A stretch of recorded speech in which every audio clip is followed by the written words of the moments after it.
할렐루야. 신앙의 기본이 뭘까요? 믿음의 기본, 기도 많이 하는 거. 근데 기도하는 것이 일부이지 신앙을 다 설명하기는 어려워요. 왜냐하면 기도하는 사람도 안 변하는 사람이 종종 있거든요. 바리새인들도 엄청나게 기도했거든요. 그러면 착하게 사는 거 아시다시피 착하게 사는 것으로는 천국 못 가요. 어떤 사람이 천국 가냐면 회개해야 갑니다. 우리 착각하면 절대 안 됩니다. 하나님은 선함을 보는 것이 아니라 회개하는 걸 보시는 거죠. 그러니까 신앙을 이제 한마디로 이렇게 설명한다는 거 쉽지 않은데, 진짜 신앙과 가짜 신앙은 구분하는 기준은 이것이에요. 그건 뭐냐? 먼저 누구냐 하는 거예요. 먼저. 성경은 순서를 굉장히 중요하게 생각해요. 그러니까 하나님을 믿되 하나님을 두 번째로 믿는 사람은 하나님을 안 믿는 것과 똑같아요. 결국에 가다 해보다 마지막에 하나님 찾으면 그건 신앙이 아니라는 거예요. 그러니까 불신자들도 죽음에 닥치면 신을 찾아요. 그것이 믿음이 아니죠. 그건 아니에요. 그러니까 신앙에 있어서 제일 중요한 본질은 뭐냐면 먼저 하나님이 넘버원이 되어야 된다 이 말이죠. 우리가 다 하나님 사랑합니다. 그러나 하나님이 1번으로 사랑하느냐 두 번째로 사랑하느냐는 달라요. 이번에 참 애석한 일이 많았어요. 태풍이 오고 나니까 여러 가지 일들이 지금 뉴스거리로 흘러나오고 가슴이 먹먹해지는데, 이런 말 하는 것조차도 조심스러울 정도인데, 기사를 보니까 지하철에 침수돼가지고 지하 주차장에서 침수되어 죽어가는 50대 초반의 어머니가 지하에 차를 가지러 가니까 아들이 14살 먹은 아들이 엄마가 걱정이 돼서 따라 내려갔더만요. 근데 물이 차오르니까 미처 피하지를 못하는데 둘 다 죽겠으니까 엄마가 차에서 갇혔는데 나오는 걸 아들이 14살 먹은 아들이 꺼내줬는데 엄마가 빨리 나가라. 너라도 살아라. 그러니까 빨리 보낸 거예요. 누구라도 부모는 그럴 거야. 누구라도 부모는. 그리고 엄마가 몸이 불편한 사람이었대요. 어디가 불편했대더만. 그러니까 빨리 나가라. 14살 먹으나 너라도 살아라. 그리고 보냈는데, 그리고 엄마는 거기서 죽기를 각오하고 아들은 살 걸 소망하고 먼저 보냈는데 어이없는 일이 벌어졌죠. 살라고 보낸 아들은 죽어버렸고 엄마는 거기서 버티다가 살아남았어요. 그 엄마는 이제 어떻게 살아갈까 앞으로. 그러니까 나는 죽어도 아들이 우선인 거지. 이 대입을 하나님께 시키면 신앙이 되는 거지. 부모에게 시키면 효가 되는 거고, 친구끼리 시키면 의리가 되는 것이고, 나라에다가 대입을 하면 충이 되는 거예요. 충. 그죠? 근데 이것을 하나님께 대입을 시키면 이게 뭐라고 하냐면 신이 되는 거예요. 신. 믿을 신. 하나님이 우선인 것. 이것이 신앙의 본질이다. 그러니까 일은 실수할 수 있어요. 뭐 하다 보면 원래는 그런 뜻이 아니었는데, 그러려고 한 건 아닌데 뭐 이삿짐 도와주다가 도자기 1,000만 원짜리 깨먹을 수 있지. 그건 그럴 수 있다니까요. 그 사람은 일 안 도와주는 게 나을 뻔했어. 하지만 중요한 건 내 일을 제쳐두고 만사를 제쳐두고 이삿집에 도움으로 도와주러 왔다는 게 중요하다는 거죠. 우리와 하나님의 사이도 그렇다는 거죠. 제가 무슨 뜻으로 이 말씀을 드리게 되느냐면 오늘 2절 때문에 그러는 거예요. 자, 2절 봐요. 다 같이 시작. 이스라엘 자손 중에서 사람이나 짐승을 막론하고 태에서 처음 난 모든 것은 다 거룩히 구별하여 내게 돌리라. 이는 내 것이니라 하시니라. 처음이라고 하는 것은요, 모든 사람에게 의미가 있어요. 사랑도 첫사랑은 안 잊어지는 것이고, 자식도 첫 아들 장자, 그건 각별하고요. 하나님께 나왔던 그 첫 시간 이것도 각별한 거예요. 오늘 또 시간적으로는 12시가 마지막이자 처음이지만 현실적으로는 새벽이 하나님께 드리는 처음 시간이죠. 그러니까 이 첫 시간을 하나님께 드리는 거예요. 지난번에 외국에 우리 교회 등록해 놓고 외국에 있는 성도님이 계세요. 실제로는 뭐 외국에 계신 거지. 근데 이제 등록을 한다고 하셔서 받아줬는데 지난주에 와서 자기 자녀분이 면세점 사업을 시작했는데 첫 수입이라고 헌금을 가져오셨더라고. 액수가 얼마인지 나는 몰라. 세보지도 않았지만은 어쨌든 첫 수입이라고 그것을 파라과이에서 챙겨가지고 한국까지 와서 그걸 담아서 멀리 있는데 일부러 교회를 찾아와가지고 예배를 드리고 예배를 드린 다음에 나를 만나서 사연을 말하고 전해줬다. 우리 교회 1년에 한 번 올까 말까 하신 분인데 왜 그러느냐. 마음이 첫째 하나님께 있는 거예요. 하나님께 있으니까 그거 쉽지 않습니다. 그 처음껏 준비해서 딱 드린다는 게 결코 쉬운 일이 아니에요. 두 번째, 첫째는 하나님께 마음이 있고 두 번째, 우리 교회가 자기 마음에 있는 거지. 그러니까 여기까지 와서 부득부득 와가지고 헌금을 하고 그것도 바쁜데 목사님이 시간 뺏어서 미안하다고 하면서 그러고 갔어요. 나는 이것이 믿음이라고 봐요. 아브라함에게 하나님께서 네 이삭을 바치라. 너에게 나는 몇 번째냐 그렇게 물으시는 거예요. 틀림없습니다. 사람도 우리가 어떻게 대우하냐에 따라서 그 사람도 나에게 대우하는 게 똑같아. 무슨 말이냐면 내가 그 사람은 그럭저럭 대하면 그 사람도 나를 그럭저럭 대해요. 무슨 말인지 알지요? 내가 그 사람에게 최선의 성의를 다하면 그 사람도 나한테 그렇게 성의를 다해서 대하는 법이에요. 우리가 하나님을 넘버원으로 섬기면 우리도 하나님에게 넘버원이 되는 거예요. 그럼 우리 인생은 되는 거죠. 하나님을 나를 제1로 생각한다는데 뭐 학벌, 경기, 그 다음에 뭐 조건, 환경, 내 재주 그 두 번째라니까요. 하나님이 나를 높이시면 높아지는 것이고 하나님이 나를 버리면 온 세상 사람들이 나를 따라도 버림받게 되는 것이에요. 사울과 다윗의 결정적인 차이는 어디에 있냐면 사울은 하나님이 그를 높여주질 않았어요. 그 이유가 뭐냐? 그 전에 사울이 하나님을 높이질 않았어요. 하나님보다 자기 자신이 올라가 있었어요. 체면, 자존심, 전쟁에 이기는 거, 백성들의 마음을 사는 거 여기에다가 막 집중을 하고 살아간 거예요. 그래서 하나님은 뒷전이었어요. 심지어는 제사도 잘 되기 위해서 제사 드리는 거죠. 백성들을 얻기 위해서 내가 이렇게 하나님과 친하다. 내가 사무엘이 이렇게 나를 챙겨주고 있다. 그래서 내 체면을 봐서 나를 백성들 앞에서 좀 높여주고 가라는 거죠. 어떻게 그런 말을 할 수 있죠? 사울의 본심이 들켜버린 거지. 그래서 사무엘이 이렇게 말해요. 당신이 스스로 작게 여길 때는 하나님이 당신을 높여주셨다. 그런데 당신이 말씀을 버리는 순간 하나님도 당신을 버렸다. 그렇게 해요. 그리고 밤에 가서 통곡해요. 그리고 다시는 안 봐. 사무엘이. 무섭습니다. 사울이 사는 길은 그때 회개했어야 되는 거예요. 근데 사울은 끝까지 회개를 안 해요. 다윗은 어떤 자였느냐? 다윗은 쉽게 말하면 하드웨어가 형편없는 사람이에요. 막내고 별로 뭐 유력한 집안도 아니고. 근데 하나님이 다윗이 하나님을 높이니까 골리앗과 전쟁하러 갈 적에 자기 목숨을 걸어버려요. 출세하려고 이긴 게 아니에요. 전쟁에 나라를 이바지하려고 전쟁터에 나간 게 아니에요. 그럴 것 같으면 다윗이 안 나가요. 왜냐? 애초에 승산이 없는 싸움이거든요. 상식적으로. 그리고 그런 마음 가지고 갔으면 다윗은 개죽음 당했습니다.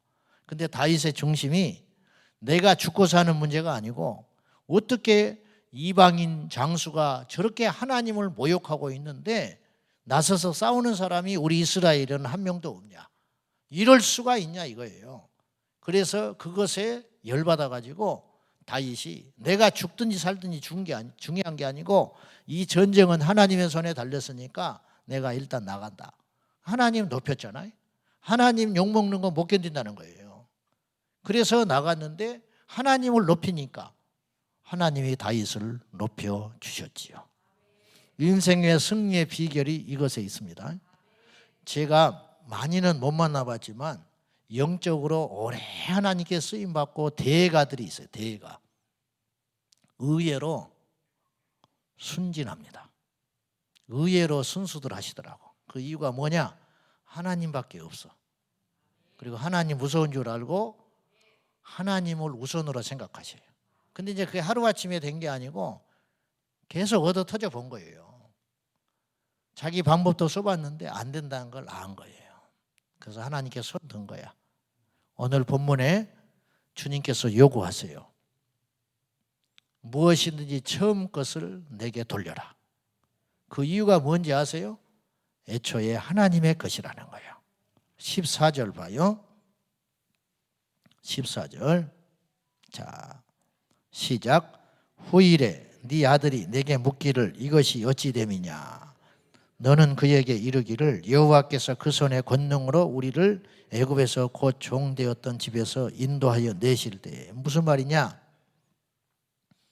이 절기를 지키라고 그래요. 유월절을 지켜라. 그리고 처음에 태어난 것은 다 여호와께 돌려라. 이게 초태생이라고 그래요. 초태생, 초실절, 최초, 처음초. 과일도 처음에 거 하나님께, 가축도 처음 건 하나님께, 자식도 장자는 하나님께. 이렇게 딱 명문화를 하시면서 이것은 지금 모세나 이스라엘 백성들 요때만 지키는 게 아니고 영원히 지키거라. 하나님이 그렇게 말하셨는데 시간이 흐르면 모를 거 아니에요. 후대들이. 그러면 하나님께 드릴 때 자식이 아버지 이 우리도 살림도 빡빡하고 죽었는데 왜 처음 것을 하나님께 드립니까? 이렇게 묻는 일이 있을 거라는 거예요. 그때 이렇게 설명하라는 거예요. 너희 조상이 애굽에서 나오는 그 긴박한 저녁에 그 밤에 여호와께서 우리를 지켜주셨다. 즉 10번째 재앙은 장자를 쳐서 죽는 것이었어요. 애초에 다 죽은 것이었다는 거예요. 근데 하나님이 이스라엘 백성들만 문설주에 피바르게 해가지고 살려주셨지요. 애초에 죽어야 할 것들이었어. 근데 하나님이 덤으로 살려주셨으니까 누구 거요? 하나님의 것. 여러분 이게 넌센스인데 웃기는 일인데 장자만 첫 것만 하나님 것입니까? 아니죠. 모든 것이 하나님의 것이죠. 그렇잖아요? 모든 시간 나도 하나님의 것인데 내게 속한 것이 어찌 내 것이 되겠습니까? 내 인생, 내 자신이 하나님의 것인데 그렇잖아요? 나도 하나님의 것이잖아. 근데 내 소유물이 어찌 내 것이 되겠냐고. 나의 주인 되신 그분 것이지. 그러니까 애초에 우리 것은 없었던 것이다. 그냥 다 하나님이 주신 것 그 기간 것만큼 쓰고 누리다가 하나님께 돌려드리는 것이다. 그렇게 마음 먹는 것이 진짜 부요한 거예요. 할렐루야. 그리고 절기를 지키라고 하는데 일주일을 지켜라. 6월절 이게 쭉 그렇게 말씀하시는 거예요. 그 대신 그 기간에는 무교병을 먹어라. 맛없는 떡을 먹으면서 이 절기를 지키는데 절기를 지키라고 하는 의미 잊지 마라. 잊지 마라. 우리에게 명절이 지금 이제 내일 모레 다가오잖아요. 아무리 어쩌도 명절은 1년에 2번 지키는 거예요. 이 명절 이게 뭐냐? 1년에 2차례는 고향에 찾아가는 거예요. 우리 믿는 자들은 이제 제사도 안 드리고 그렇게 하지만 산소 찾아가고 부모 찾아가고 1년에 2번 고향을 생각하고 요새는 뭐 외국 나와서 놀러 다녀버리고 안 가지만은 부모 찾아뵙고 잊지 마라. 네 뿌리를 잊지 마라. 그래서 모든 나라들이 다 절기가 있어. 이거 뭐 세속적 절기지만 하나님께서 이스라엘에게 3대 절기를 줬어요. 그 절기 모두가 감사야. 사실은 유월절, 오순절, 장막절 모두가 감사. 유월절 애굽에서 건져주신 그날 생명을 살려주신 하나님께 감사. 오순절 유월절 지난 후에 50일이 지난 그날 추수하고 나서 하나님 앞에 드리는 감사절기. 그리고 장막절 너희가 광야에서 텐트 치고 살았잖아요. 초막절이라고도 하고 장막절이라고. 잊지 마라. 뭘 잊지 마느냐. 광야에서 40년이나 살았지만 굶기지 아니하시고 죽지 않게 하시고 불기둥과 구름 기둥으로 생수와 만나로 먹여주신 하나님의 은혜를 잊지 마라. 잊으면 죽어요. 잊으면 타락하는 거예요. 그러나 잊지 않으면 살 수 있어요. 잊지 않으면 주님의 은혜가 계속 우리에게 임할 수 있다라는 것이다 하는 것이죠. 그래서 뭐 잊지 마라? 올챙이적 시절을 잊지 마라.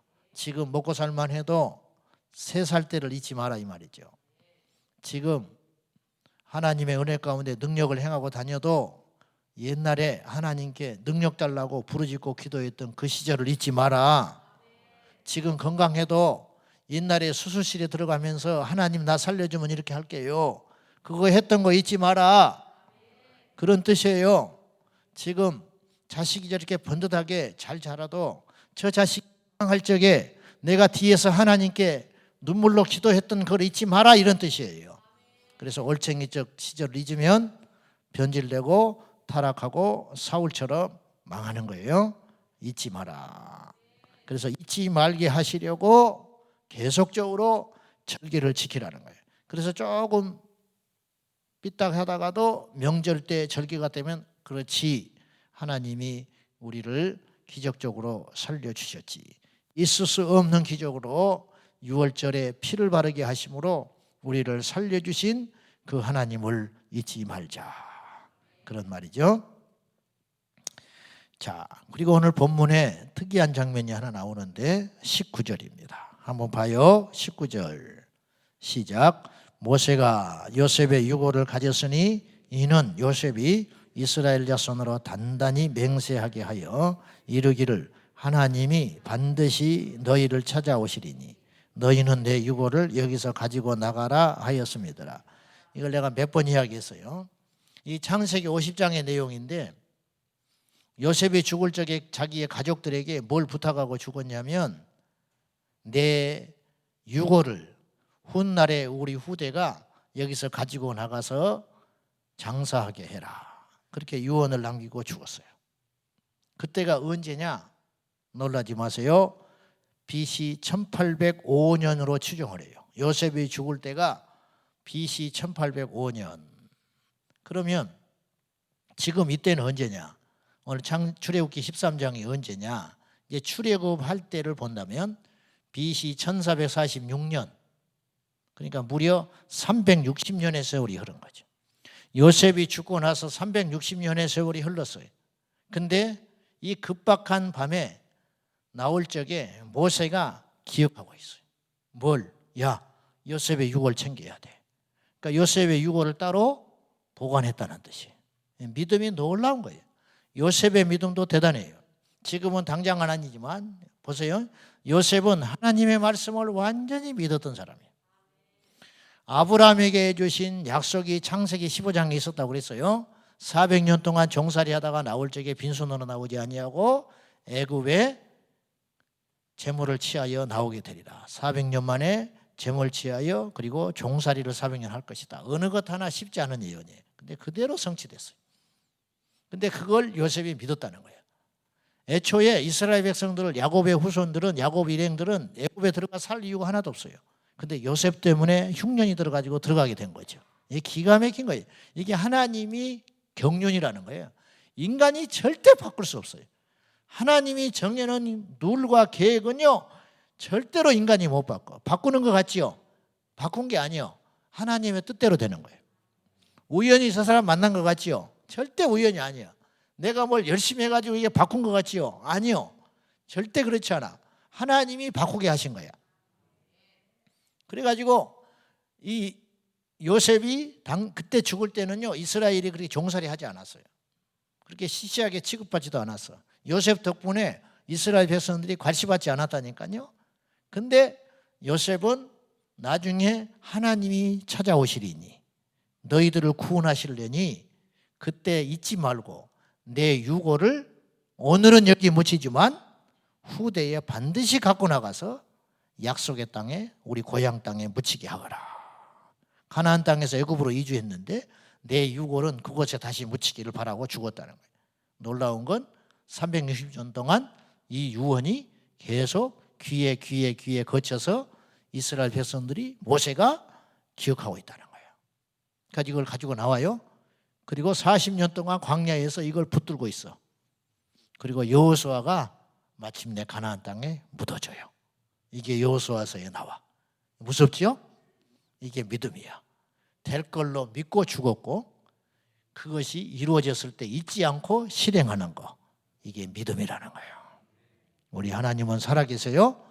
살아계신 하나님을 드러내게 하는 것이 뭐냐? 우리의 믿음이라는 거예요. 우리가 믿으면 어떤 일이 벌어지냐면 세상 사람들이 우리가 믿는 하나님을 알게 돼요. 그렇구나. 네가 믿는 신은 살아있는 신이구나. 오늘도 우리가 그분을 완전히 믿어서 지금은 답답하고 어둡고 캄캄해도 절대로 낙심하지 말거나 인간의 생각으로 우리가 힘들면요, 궁지에 몰리면 마음대로 살고 싶은 유혹을 받아요. 그렇죠? 저도 그렇고 여러분도 마찬가지예요. 확 집어쳐버리고 싶어. 그냥 다 귀찮아. 그리고 하나님이 나를 떠난 것 같고 그때 그 고비가 올 때 정신을 바짝 차려야 돼요. 그때 해도 잊지 말고 그래봤자 우리만 손해요. 그래봤자 우리만 손해니까 그때 제단 앞에 엎드리며 힘 얻고 마음의 정신 바로 차려서 회개하고 그래도 주님을 붙잡고 살면 우리가 사는 동안에는 그런 큰 영광은 누리지 못하지만 결국은 하나님의 약속이 성취된다는 걸 믿으셔야 됩니다. 그리고 성취되잖아요. 이스라엘 백성들이 광야에 나올 적에 주님께서 바로 준비하신 것이 있었는데 불기둥과 구름기둥. 이게 없으면 당장 죽어요. 온도차가 나서. 하나님께서 준비하고 계셨다가 이게 한번 생각해 보십시오. 장관이지. 탁 나왔는데 구름이 따라다녀. 여러분 어떻게 사람이 구름을 따라다녀야지 구름이 사람을 따라다녀. 있을 수 있는 일이요? 밤낮으로 행진했다고 그랬잖아요. 밤낮으로 행진했다고 오늘 말씀에 22절에 그러잖아요. 그러니까 낮에도 걸어 다닌 거예요. 그러면 구름을 찾아다닌 게 아니고 이스라엘 백성들이 행진하는데 구름이 장정만 60만이니까 250만이나 300만 정도 보는데 그들을 구름이 덮어줬다는 거예요. 그리고 해가 지면 날씨가 으슬으슬 추워지기 시작하면 구름 기둥이 피어오르는데 구름 기둥이 하나 갖고 되겠어요? 그게 아니라 장막을 치는 사이사이에 펑펑펑펑펑 터져나와가지고 구름 기둥이 환히 밝히는 그런 은혜. 이제 이것을 해결하신 다음에 생수 해결하시고 그 다음에 만나로 해결하시고 먹을 것 떨어질 때 되니까 만나 주시고 목말라 죽었다고 하니까 생수 주시고 고기 먹어야 한다고 하니까 메추라기 보내주시고 이렇게 하나님이 40년 동안 인도해 주셨습니다. 개척교회 목사님들이 외국에 있는 선교사님들이 하나같이 간증해. 내가 물어봐 어떻게 삽니까? 하나님의 은혜로. 그게 입에 붙은 말이 아니야. 자기들도 모르겠대. 계산으로는 망했어야 돼. 계산으로는 굶어 죽었어야 되는데 어떻게 살아왔는지 모르겠대. 그래서 처음에는 가계부도 쓰고 계산해봤는데 나중에는 안 한대. 왜냐? 쓰면 계속 적자고 이상하게 답이 안 나오는데 중요한 건 자식 가르치고 있고 내가 먹고 있고 입고 있고 타고 있고 살고 있으니 계산할 의미가 없어져 버리는 거예요. 하나님이 우리 먹이시고 입혀주세요. 오늘도 모양과 방식은 다르지만 주께서 우리를 만나와 메추라기 불기둥과 구름기둥으로 우리 성도들과 우리 교회와 이 민족을 인도하고 계심을 믿음으로 고백하고 승리하는 그래 대신 우리가 해야 할 일은 뭐냐? 먼저 처음 것을 하나님께 드리고 중심을 하나님이 아시니까 먼저 그의 나라와 그의 의를 구하라. 그러면 모든 걸 더하시리라. 기도하겠습니다. 이 시간에 기도할 적에 우리가 잊어야 할 것이 있고 잊지 말아야 할 것이 있어요. 과거의 상처와 우리의 죄악은 잊어야 하지만, 회개한 것은 다 잊어야 되지만, 하나님의 은혜는 잊지 말아야 됩니다. 주님 잊지 말게 하소서. 그리고 오늘도 우리가 눈이 가려서 그렇지 불기둥 구름기둥으로 인도하시는 하나님을 보게 하여 주십시오. 우리 평생에 주님께서 광야길을 걷는 우리 인생들에게 만나와 메추라기 생수 불기둥 구름기둥으로 인도해 주시옵소서. 다 같이 기도하겠습니다. 살아 역사하시는 아버지 하나님, 광야 인생길을 걷는 우리들에게 여전히 지금도 생수를 터뜨려 주시고 만나를 하늘에서 내려주시고 밤이 되면 불기둥으로, 뜨거운 낮에는 구름기둥으로 우리를 인도하고 계시는 하나님을 찬양하며 믿습니다. 이스라엘 백성들이 애굽에서 나와 밤낮으로 행진할 적에 낮에는 구름으로 밤에는 불기둥으로 인도하여 주신 것 같이 오늘 우리를 인도하고 계심을 믿습니다. 아무것도 염려하지 말고 먼저 그의 나라와 의를 구하라. 그리하면 이 모든 것을 너희에게 더해 주시리라 말씀하시는 아버지 하나님, 우리가 생각하고 상상하는 것 이상으로 복 주시고 높여주시고 키워주시고 확장시켜주시고 은혜 주시는 주님의 그 놀라우신 사랑을 이 아침에도 고백합니다. 주님 영광 받으소서. 영광은 주님 받으시고 우리에게는 오직 주님을 믿는 믿음만 남게 하여 주시옵소서. 오늘도 우리 제자광성교회 모든 식구들, 영상으로 예배하는 우리 믿음의 형제 자매님들 모두 다 오늘도 주께서 인도해 주시옵소서. 하나님 아버지, 잊지 말게 하소서. 지난날의 아픔은 잊게 하시고 지난날의 은총은 잊지 말게 하여 주시옵소서. 날마다 교만해지고 넘어지고 변하는 우리를 불쌍히 여겨주시사 다시 예배를 통해, 말씀을 통해, 기도를 통해, 눈물로 통해 처음 그 자리로 돌아가기를 원합니다. 하나님 만났던 그 자리, 하나님이 베풀어 주셨던 그 축복의 자리, 하나님이 고쳐주셨던 그 침상, 하나님이 응답해 주셨던 그 기도의 자리 잊지 말게 하여 주시옵소서. 오늘도 불기둥 구름기둥 만나 메추라기 생수로 인도하고 계시는 하나님을 믿습니다. 주여, 우리 인생들을 주의 선한 방법으로 광야길에서 인도하여 주시옵소서. 예수님의 이름으로 축복하며 기도하옵나이다. 아멘. 주여, 주여, 주여. 모든 것이 하나님의 은혜입니다. 모든 것이 주님의 은총입니다. 영광 받으소서.